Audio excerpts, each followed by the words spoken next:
We were disappointed in the ultimate result. Former Delta Township Supervisor Ken Fletcher learned his sentence today after nearly a year of court proceedings tied to explicit messages with an undercover detective.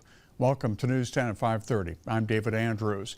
Fletcher pleaded guilty last month to an amended computer crimes charge as part of a plea deal that included no jail time. News 10's Rachel Fulton was in court today and shows us what both sides had to say. It started as a series of online messages and ended inside an Eaton County courtroom. Former Delta Township Supervisor Ken Fletcher learned his punishment for explicit conversations with someone he believed was a 15-year-old boy. You recognize what you should have done.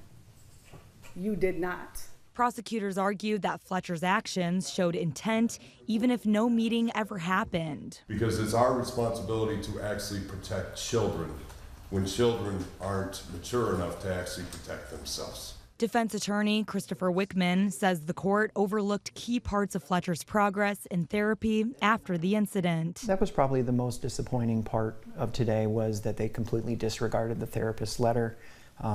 As well as with Compass, these are experts who are actually experts in their field. Judge Kelly Morton said that probation was necessary to monitor Fletcher's behavior. Fletcher did get out of jail time, but will spend the next 2 years closely supervised, with restrictions continuing on social media and contact with anyone under 18 years of age. Some of those terms that we believe were unnecessary are for individuals who are sex offenders, plain and simple.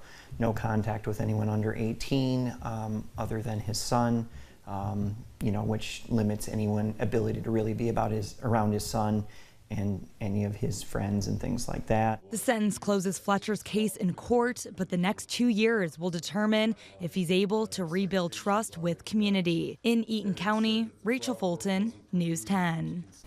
And for now, Fletcher remains on probation through the Michigan Department of Corrections, facing 2 years of restrictions and continued technology monitoring as part of his sentence.